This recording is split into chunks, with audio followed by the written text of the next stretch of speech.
to implement the programs. In other words, if a student were to matriculate, within any one of our universities and colleges here to pursue, degrees, bachelor's, master's, and graduate degrees in health sciences, he is going to be taking the same courses that students from Ghana, from Guinea-Bissau, from Cameroon, and elsewhere in the sub-region are taking. And at the end, of their studies, they will take the same exam. So, in the final analysis, it means that if you were to attain a medical degree from Liberia, or a master's degree in the health sciences, or a bachelor's degree in the health sciences, like nursing, for example, you will be qualified, to work in Ghana or to work in any, area. Any country in the sub-region. The same. It will be a synchronized. Yeah, it's a synchronized. Yeah, it's a synchronized, curricula that we have, that we have reduced to one. Meanwhile, it will be taught in for example, English. Yes, English, yes. Or French or Portuguese. Or Spanish. What we had done, we reduced it into the three languages areas. Portuguese. So what we just completed, were translated into French, Portuguese and Spanish, and also English. And I serve on the editorial board along with Dr. John K. Mulba, who is the president for the College of Physicians and Surgeons. Okay. They have Professor George from the from the environmental sciences area. They have Dr. Duna, from the Medical and Dental Council, and of course Mrs. Pangbala, from the Nursing Board. They constituted, a Liberian delegation, including, the humble servant, myself, Professor Wonkayo, who serves as the Director General, as the Executive Director for the National Commission on Higher Education. So how important is it to have a synchronized curriculum for the West African states, so that same thing taught in Ghana, for example, or Cape Verde, where they speak Portuguese, can be replicated here? Yeah, how is it important? It's very important because right now there are inadequacies if it came to competency, to be very frank. For example, if a student were to graduate from the Douglas College of Medicine, and if he or she went to Senegal to work, he or she is going to have problems.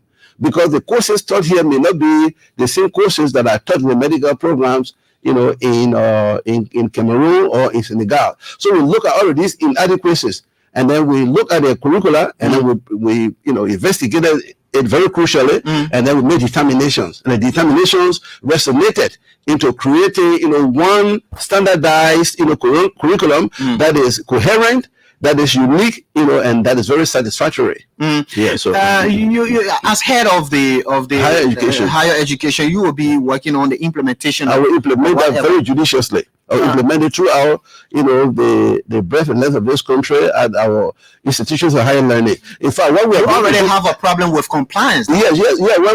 Well, fortunately, we thank this government. We thank President Bouakar's government because this government is committed to the reformation of higher education. And because of that, this government has, allotted 1,330,000+ to the National Commission on Higher Education as our budget, to reform higher education in this country with specific emphasis, on the health training institutions. We believe that, and the president believes very strongly that, and he's very concerned about that the health training institutions in this country must be revisited to ascertain whether they are proffering quality health education for the Liberian citizenry. Because there are many graduates, in the health sciences here, in nursing, public health, laboratory technology, among others, who, despite the fact that they are trained, we still have, higher rate of deaths in the country when it comes to medical practices. So we want to reduce that. Right now, that particular document is still in the draft stage. We have already passed the draft stage. We have already finalized it. We have finalized it. What we are doing now is that it is just reached to the level now, to the level of finality. That's where we are right now. Okay. Yes. When that is done, what are you going to be doing? Informing universities? Yes, when that is done, when the authority of heads of state, approve of it, because the entire president of the sub-region will get together and approve of what we had done. President West started it. I think they went to Guinea-Bissau, before he left office, and they look at that. So there was some work done. So we are redoing. That's why they invited us again, and we look at it. And I also serve on the editorial board myself, Dr. John K. Moba, a very esteemed medical practitioner and also a medical professional. He was on it, and we all worked very, very assiduously to implement that. So once that is accomplished, the head of state approve of it. Then the authority of the secretariat will allow us, the various enforcement agencies like the National Commission of Higher Education in Liberia, the Tertiary Education Council of Ghana, and in Nigeria elsewhere in the Portuguese, former Portuguese colonies, so Guinea-Bissau, and Equatorial Guinea, we all start implementing it. Okay. Yeah. And what's the expectation of the expectation is that all universities and colleges here, for example, will have to use the curriculum that have been designed and approved unanimously by the ECOWAS Commission in the health sciences. Anything outside of that? Anything outside of that will not be acceptable. Because if you don't subscribe to that, it means that you are not teaching what has been approved by the authority of health of state. And also to inform the public, the authority of health of state, authority of the commission, of the of the ECOWAS Commission, brought together an array of qualified, West Africans, medical doctors, university professors, and the policymakers like ourselves, we all got together in the May for 2 consecutive weeks. And what we are doing, we also develop doctoral programs, in public health, doctoral programs in traditional African medicine. And that have been designed. Yes. And it was produced. The curriculum was designed by leading experts from Nigeria, from Cameroon, and from elsewhere in the sub-region. And if that is approved, will also be used. Because in African societies, there are traditional medicine, activities that can be utilized, for uplifting, the health of our citizenry. Okay. And Africans want to do that. As we are with the approval of the heads of state, are universities aware, higher education authorities aware that this is coming up? Oh, that's one of the purposes that I'm here, to inform the public that there will be fundamental structural changes in how we teach, health sciences education. The idea here is to make our higher education one of the best. And that is the thinking, of His Excellency, Mr. President. He wants the higher education to produce quality, education, quality professionals in the country. And we have been given the enfranchisement to do so. And we'll do that unequivocally. Just looking at this is taking effect on the health sector. Yes. Health education. Oh, yeah, right now. Why health? Health is one of the priority areas. Health is one of the priority areas. And the West African, health organization decided to do that. We believe very strongly that after the health education has been finalized and approved by the authority of health of state, ECOWAS will go into other areas like the humanities and social sciences. But in 21st century Africa, we are looking at technology, at educating our people technologically. And because of that, we want to also place emphasis, on geosciences, such as engineering, and other areas, and also agriculture. So we look at that and we try to synchronize or harmonize in their curricula also. But for now, Wahoo is leading, that project. Yes.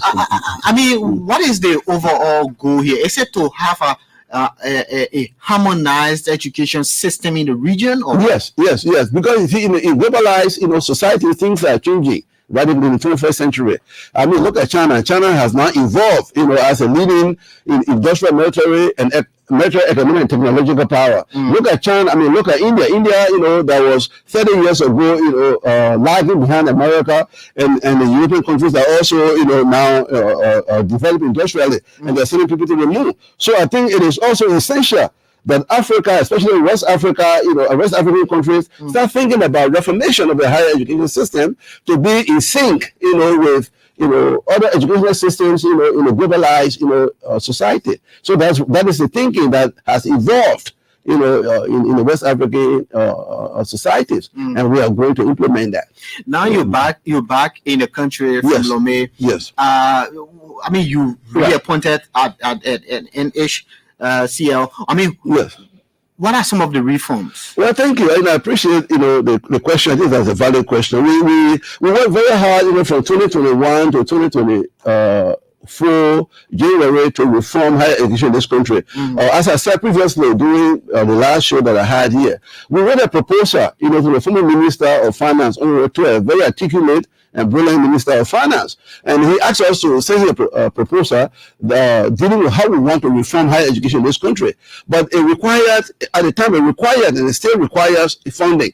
And when we did that, our funding was very, very, minute, about $262,000. We needed that to at least, look, at the credential verification, of those who are working at the higher education institutions within the confines of our country.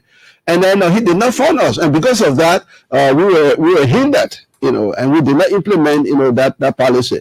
Now, fortunately, the government of President Boakai, recognized that if Liberia has to develop industrially, then also to empower the citizenry, then it becomes, necessary and compelling, to fund higher education functionaries so that we can reform higher education system in the country. And then what he has done, and he continues, and he is committed to giving us additional funding, by December. So we intend to monitor, to evaluate, all the 80 colleges and universities in the country, starting, effective immediately. We are just waiting for the money to get into our system. We are going to buy 2 vehicles that the monitoring group will use to go around the country to traverse the geopolitical sphere of the country, to look at each and every institution of higher learning, to determine whether they are offering quality education, to determine whether the faculty, have the credentials that they claim to have to teach, our students. And those who don't possess, qualified credentials, will throw them out of the system. What are the challenges that over the years, as a veteran educator, what are the challenges in enforcing this particular compliance for universities and colleges in the country? What are the challenges of the work you do? Well, I will tell you, I will be brutally honest with you. We have to firstly depoliticize education. And what do I mean by that? We respect, our policymakers in this country. We hold them in high esteem. But if it came to higher education, the thinking, that resonates, at our commission as policymakers, as implementers of higher education policy, is that the government should support higher education and then let them leave, implementing the policy with the National Commission on Higher Education, because we have the capability, we have the expertise to determine who is qualified to teach at our institution. We do not want, government officials who have enormous power interfering in the way we make decisions in terms of who is qualified to become president of a university, who is qualified to be in our classroom. That position should be, that decision should be left solely with the National Commission on Higher Education to make it, in conjunction with the heads of the various institutions of higher learning in this country. What are you saying? Are you saying that politicians shouldn't own schools? No, I'm not saying that. I'm saying that no, they have a right. They're Liberian citizens. Any Liberian citizen any bona fide Liberian citizen has a legal right to own school. I'm saying, for example, if we were to select the president for Grand Bassa University, okay, we don't want it to be politicized. It should be left with research committee. It should be left with the board of trustees. It should be left with the National Commission on Higher Education, because we have an oversight controlling legal authority to determine who is qualified to run these institutions. But for example, we don't want, what is the risk associated? I don't know if I should describe it as risk, but what is the problem there? Well, the problem is that, for example, let's take some of the counties. All right, I was president for Tubman University for nearly 3 years, president for Niba University, professor at Cannington University, and also vice president at Cannington University. So I'm talking from significant enough experiences. For example, let's take, Bon County, Technical College. If Bon County Technical College wants to hire, the president of Bon County Technical College, the local politicians, including some of the lawmakers, will want to have a say in that.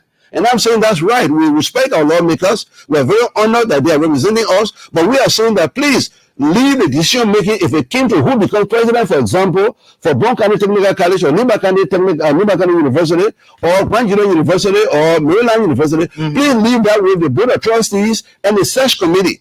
You here as representative and senator, you have the right. We respect your power, your legal power, your controlling power. You have the right to recommend somebody, but you should let the process unfold.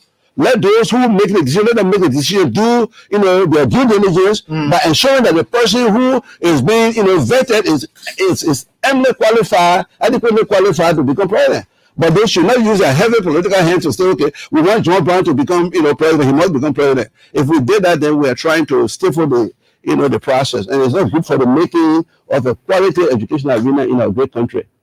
Okay, Yes, yes. this is the Super Morning Show on Yes. ELBC Radio. Yeah. Professor Dr. Edward Lama Wunkeo is the Executive Director of the National Commission on Higher Education. You can call us and just have your thoughts on 0770581886, 0770581886. Let's hear from you.